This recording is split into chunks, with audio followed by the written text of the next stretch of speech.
아.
Okay.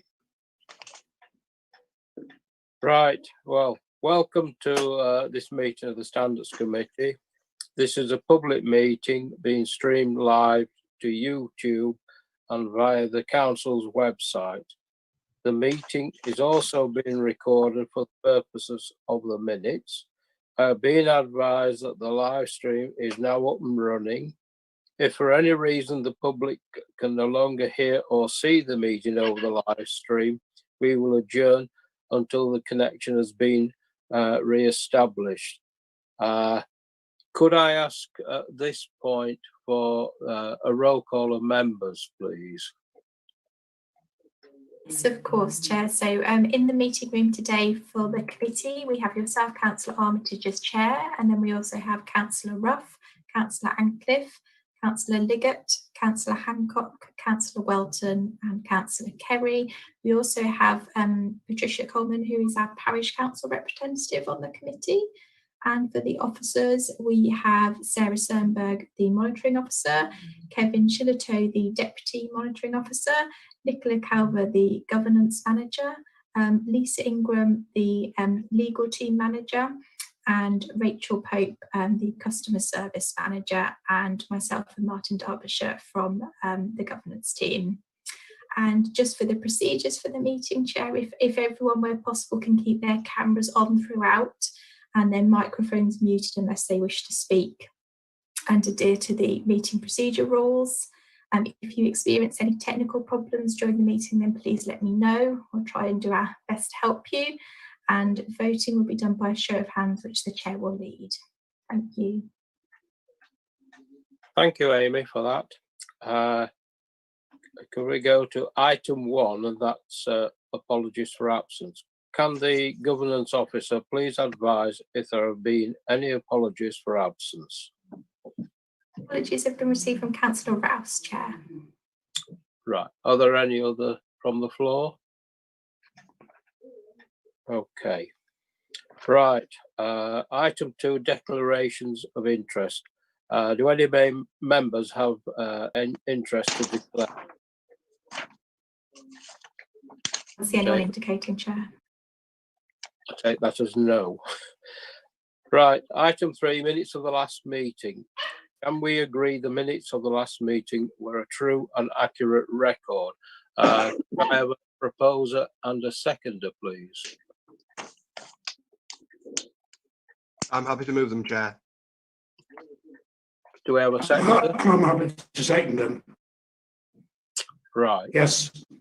I'll Okay. second them, Chair. Thank you for that. Could we have a vote of that show of hands, please? All those in favour?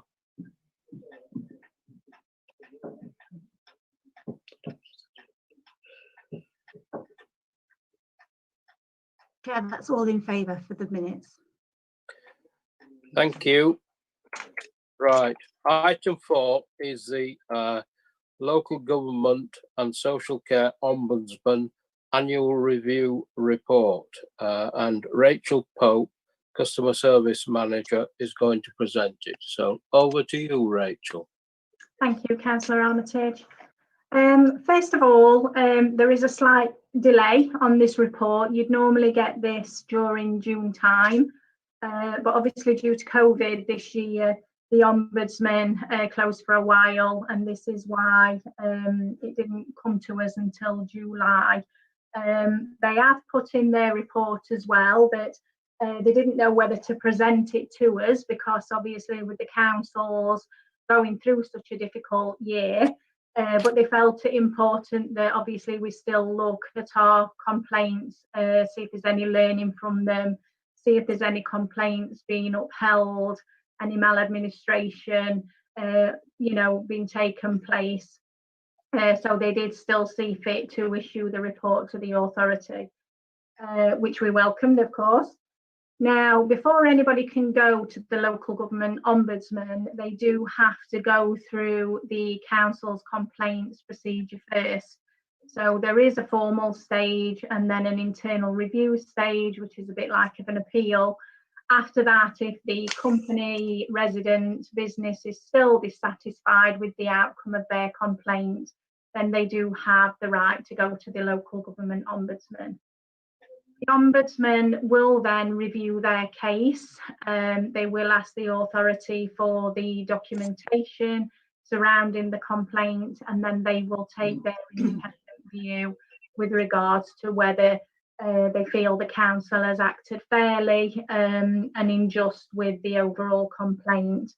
It may be that they uphold a complaint if they feel there's been an injustice, or they feel that the authority has been unfair, and they will stipulate that. Then that can create a fine for the authority.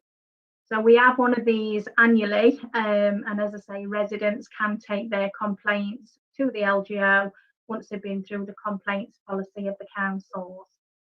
We regularly review the complaints policy with the council, and it has undergone a recent review to ensure that we are working to best practice, and obviously in current guidelines, and all staff have regular training on how to deal with corporate complaints and lessons learned and things like that on an annual basis. All management team and senior management team as well are due to go on some further training directly with the local government ombudsman after this Christmas, early next year, to again ensure that we are working to best practice. So the report from the findings of 2019-2020, so from the 1st of April 2019 to 2020, I'm pleased to say that there was no complaints upheld.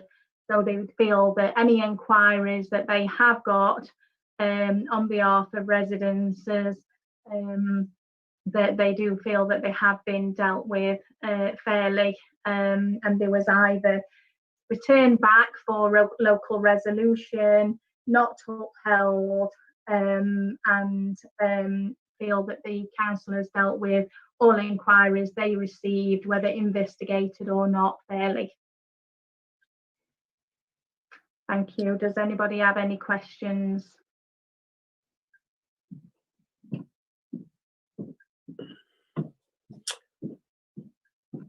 Yeah, I can't see any indications from members. Oh, apologies. I can see Patricia Coleman indicating a wish to speak, Chair. Yeah.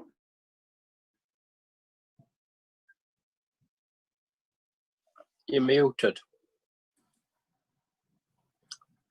Looking at page 13, we're talking, there's at the top, it says the 0% of complaints we investigated were upheld, but the total number of complaints that they investigated were 2. Now that's compared to 45% in similar authorities. Now what you do if you present small numbers as a percentage is it distorts the impression of the percentage. You know, so I mean, I know it's not, you haven't produced this report, but or perhaps you have, I don't know, but I think that the numbers involved might just, you know, put some perspective on it. Yeah. So what it's saying, when you look at appendices 2, the 0% of the complaints that they investigated were upheld. So it's saying that out of the ones we got, if you look at the Excel spreadsheet, the inquiries the ombudsman received in relation purely to North East was 6. Now, if you look at those on the bottom one, the reference number that ends in 036, we've just received information from that, the draft decision, so that's not going to be upheld either, but that's the inquiries overall that they've received. On the decisions they've received, on the second element of the Excel spreadsheet, that's the overall decisions they've made. Now, the first one on there, and this is where the numbers may vary, what ends in 247, that inquiry came in actually the year before. It's just the ombudsman didn't make the decision until April, but obviously it still has to be declared. But on the appendix 2, where you're saying there's 0%, where the 45% is, it's saying it compares to an average of 45% in similar authorities. So it's not just North East, it's looking on par across various, whether it be boroughs or districts, We've got 0% where other people have got 45%, but that is across the whole. I've took an indication for you from similar authorities. So, for example, I've purely looked in the Derbyshire district, so what's in obviously our own community. So Bolsover had 1 upheld on that same year. Derbyshire County Council, for example, had 19 upheld, but they are a county, they're not a district or a borough, so you would expect them to have a slightly increase perhaps. Airy Wash, Chesterfield and High Peak, they got no detailed investigations there. So again, I'm not quite sure why that was, whether, you know, they didn't want the report, or for whatever reasons, they've perhaps not had no cases referred. You know, that could be the reason there. And then Derby City had 7 upheld there. But no, the 45% is across councils of that size. That's all. It's not stigmatized solely North East. I realise it's nothing to do with North East. I'm saying that the comparative figure can be wildly distorted by using percentages rather than just saying average of 5. You know what I mean? Yeah. I mean 0 to 45% looks absolutely brilliant, and I'm sure you've done, you know, North East don't performed very well. It's just the distorting, if they're only playing with small numbers, which it sounds as though they are, to actually present anything as a percentage does is a distortion, or it can lead to misunderstanding at first reading. That's all. I accept what you're saying. North East done well. Yeah, I mean, the point is as well, you know, I mean, it's fair to say in an ideal world, any authority wouldn't want any complaints going to the local government ombudsman. But it's nice to know that there is an independent there, that if there has been any maladministration, then it puts us right. But the positive of this is that, you know, as like last year, none have been upheld. So the authority must be doing something right. Okay, thank you. Thank you. Any more questions?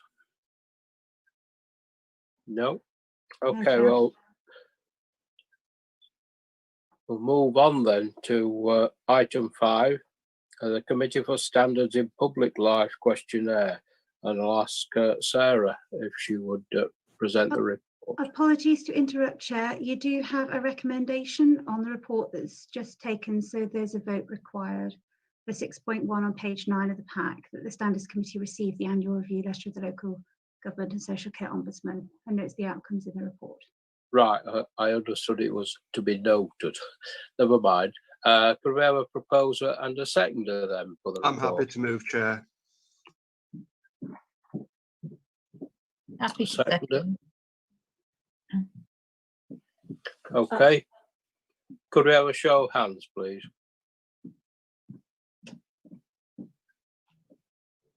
That's all in favour, Chair. Thank you. Thank you. Right, we'll move now to item 5, the Committee for Standards in Public Life, and the office to present the report is Sarah Sternberg. Thank you, Chair. Thank you, Chair. Last year, the Committee for Standards in Public Life reviewed the local government ethical framework and issued a rather large report, which this committee considered. The report made recommendations, some of which were about good practice and which did not require any legislative change. For example, you've already seen the LGA's model draft code, and they've consulted us on it.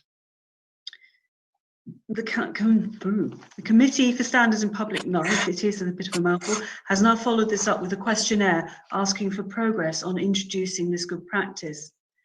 What you've got in your papers is the questions they've asked together with a suggested response from me, but it is there for you to confirm or to change as you wish. And I was intended to go through each question, Chair, if that's what members would like.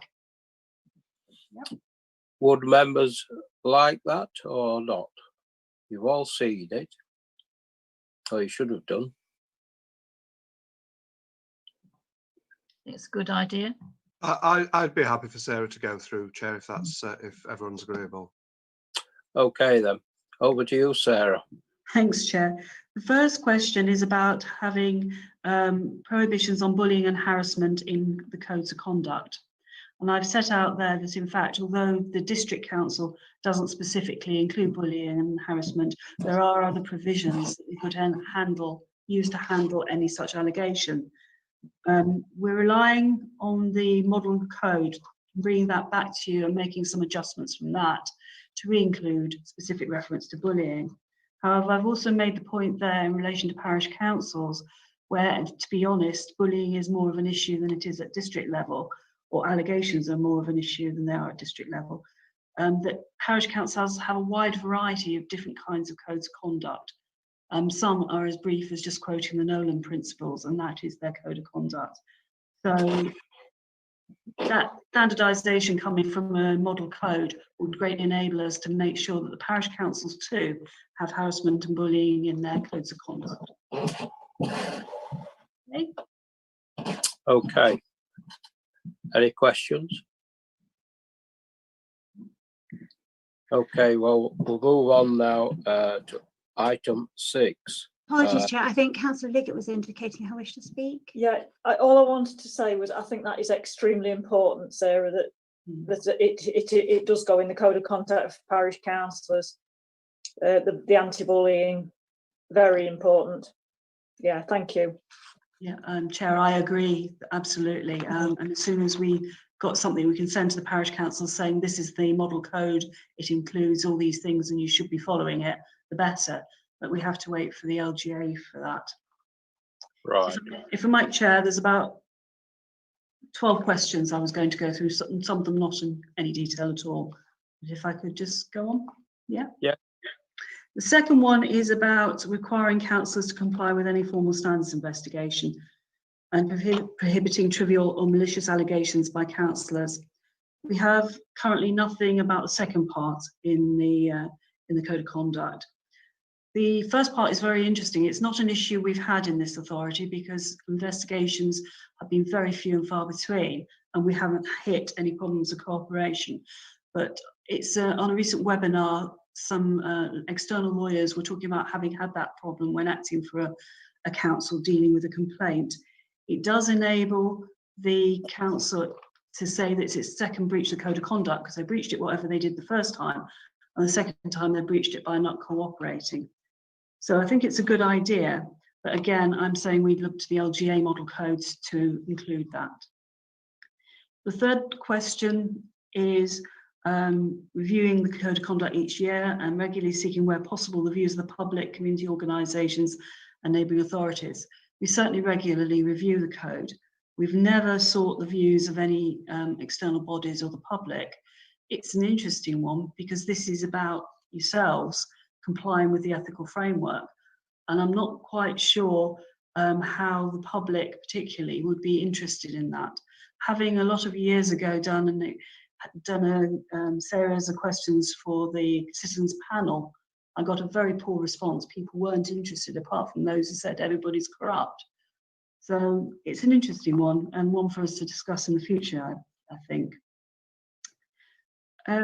Number 4, about the code being readily accessible. Well, it is. It's on the website and can be accessed from iPads, etc. Number 5, gifts and hospitality register, updating it at least once a quarter and publishing it. Publication is waiting for the final stage of mod.carv because it will be automatically published as part of that software system. That's the committee's papers software system.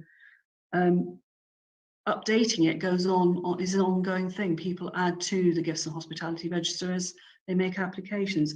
This committee reviews it once a year, and generally we do find there are very few entries. Moving on, question 6, clear and straightforward public interest test against which allegations are filtered. We do have a complaints process which sets out all the decisions that have to be made and how they will be made. We could review it, but it does include a public interest test, particularly in relation to investigations, whether they are in the public interest.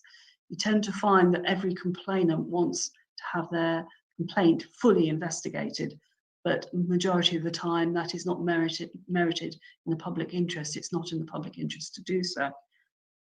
Hence the document, hence the explanations in there about what is considered. 7, access to at least 2 independent persons. We have always done so, save when there is a vacancy. 8, an independent person should be consulted as to whether, sorry, I'll slow down. An independent person should be consulted as to whether to undertake a formal investigation on an allegation. The independent person in this authority is consulted at every stage from the point at which we get the complaint onwards. So we comply with that in any event. 9 is about publishing a decision following a full investigation. Again, it's not an issue we've had in this authority, so it's academic to us, but I do intend to bring a format to the next Standards Committee for such a publication, so that we've got something agreed should it arise. This is only investigations, this is only complaints which go through to a full investigation, irrespective of the outcome. So anything less than that, at this stage, we wouldn't be publishing. Straightforward, number 10, straightforward and accessible guidance. We have the complaints procedure in place. And then number 11 is an interesting one. They say that complaints, essentially by the clerk at a parish council, should be made by the chair of the council. This is, I think this is problematic, in that the complaint could be against the chair. So I don't know how it quite works in that case. Also, I've got issues with whether or not the clerk can actually make the complaint in their own right, because I believe they should be able to, irrespective of whatever else is there. So I have set that down in answer to number 11. And number 12 is about monitoring officer providing advice, support and management of investigations, etc. With regard to alleged breaches to parish councils. We do that as far as is possible and as far as resources allow. So we administer the actual process for dealing with the complaints in any event, but we also try to advise and support parish councils where we can. Thank you, Chair. Oh no, there's some more. I thought I'd finished. Conflicts of interest has not been an issue for us in standards investigations. Number 14, council should report to separate bodies they've set up. This is about companies. I am reviewing the annual governance statement, and I've actually got a deadline of 31st of March next year to do it. It's a bit of a difficult one with companies because you've got 2 different regimes colliding when you have council directors, etc. And you've got the conflict between the local government legislation and the company's legislation. So it's a difficult one to work through. And basically that's what I've said in the comment. Senior officers should meet regularly with political group leaders or group whips to discuss standards issues. This happens more of an ad hoc basis, but it does happen. We meet as necessary, and I've never found any barrier to meeting either. I think I really have finished at that point, but if there are any questions or if I mumbled something, please let me know and I'll repeat it.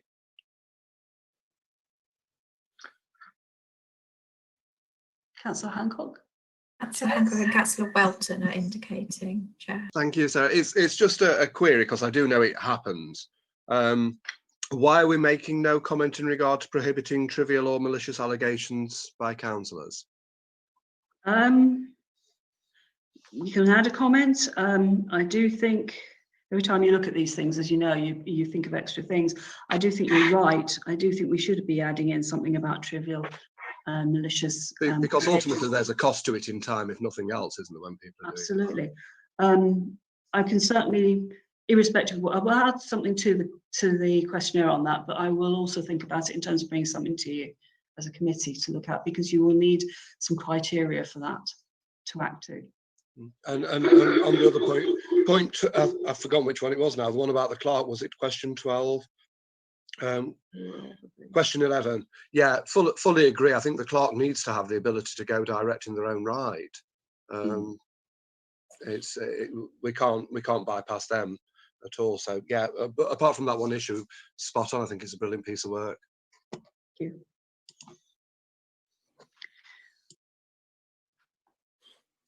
Any more questions? I think Councillor Welton wanted to. Yes, just to support Councillor Hancock on malicious allegations, because they can. I think my field wall is that they can be used in mischief as a tool, as it were, as part of the political bear pit. So yes, I think if it needs some criteria, let's have a look at some draft criteria. I'd just like a different point on 11 about the clerk's ability to go make a complaint himself. I mean, people do fall out with their clerks. You know, I think we are aware of 1 or 2 situations over the past few years. If it's capable of amendment, I'd much rather than the chair, where there is a parish council leader, that the parish council leader makes that decision, makes that complaint, rather than the chair. But Yeah, that's my comment. I can add that in if members want it. Yeah, where there is a leader. Yeah.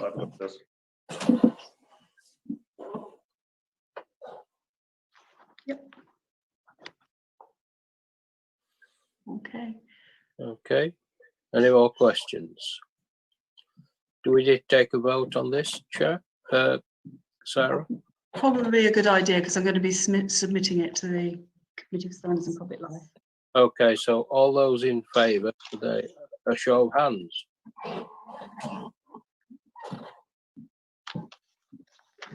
That's everyone voting for, Chair. Thank you. Right. Item 6, review of the Constitution, Part 3. And I think Nicola is going to present this. Over to you. Thank you, Chair. So this is your regular report that comes to each meeting. This is part 3, so that's the 3rd time that we've brought a report to you on review issues this year. The review plan is set out in the report at 1.3. You've got appendices attached which highlight the 3 areas that are being brought for your consideration today. Those 3 areas are the JCG terms of reference, the call-in of key decisions, and the delegation scheme in relation to independent persons. So, Chair, it would be usual for the committee to take each of those areas in turn for discussion. Are you happy for me to lead the members through that? Yes, yes. So the first item to be discussed today is the JCG terms of reference. So these have been reviewed and no suggested changes are being put forward, bar from housekeeping matters, such as removal of the reference to the CEO. Do members have any questions? Councillor Hancock. You have Councillor Hancock indicating chair. I think the chair's frozen, hasn't he, by the looks of it, his internet. No, I'm sorry. Fire away. It's actually in regard to an issue that's not actually up for change on item 3.3. It concerns me that there seems to be no representation for any employees who aren't members of a union. And should we actually have a provision for an elected member of staff to sit on to represent the employees along with those? If I might help, Chair. Yes, yes. There is a separate employee liaison committee that is set up to get the comments and inform officers who are not part of a formal recognised union. So that happens in parallel, if you like, on an informal but regular basis. How do they contribute then, Sarah? Because there's no provision in here for that to happen. No, unless I've missed it. No. This is the JCG, so this is dealing with the collective agreement with the unions. In addition and in parallel, we have an employee liaison group that meets members and representatives of the workforce who aren't in the unions. They would make suggestions, the officers would pick them up and feed them into the system from that. Right, so it'll come from the officers. Right, thank you. Okay. Any more questions?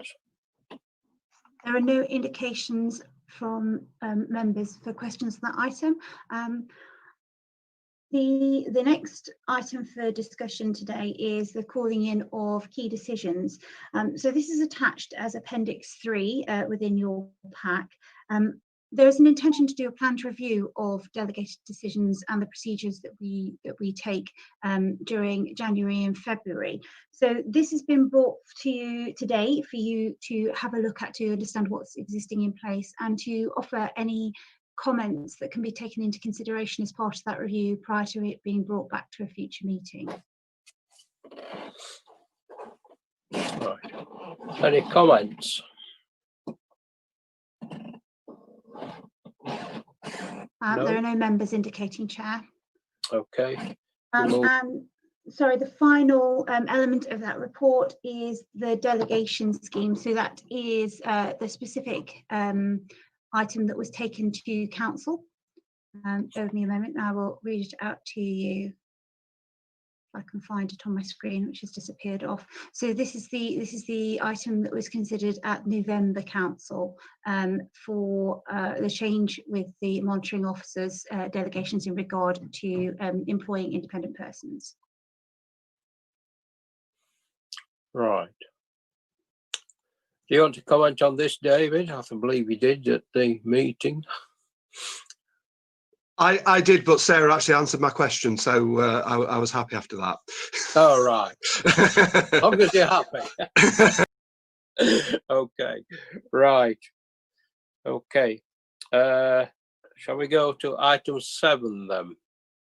Apologies, Chair, we just need the committee to approve those Okay. items for review, ready to go into the report to council.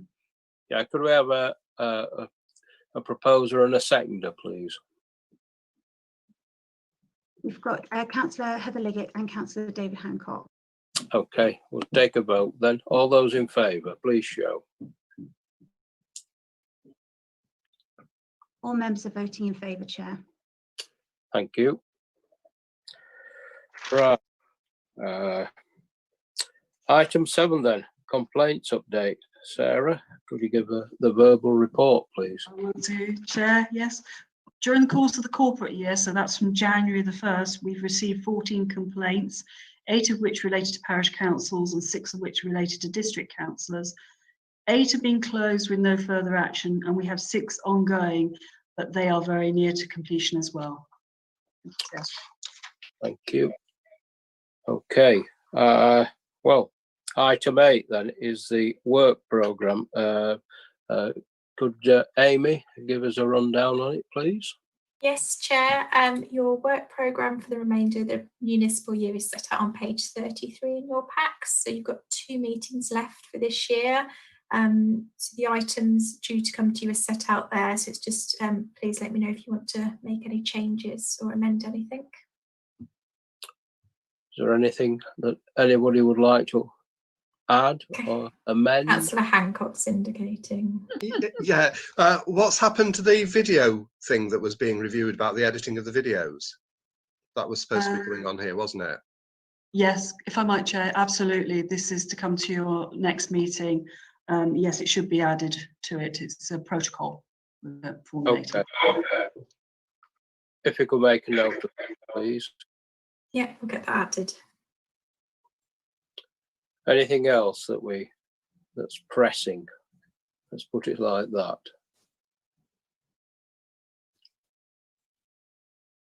No members are indicating their wish to speak, Chair. Okay, right. Item 9, urgent business.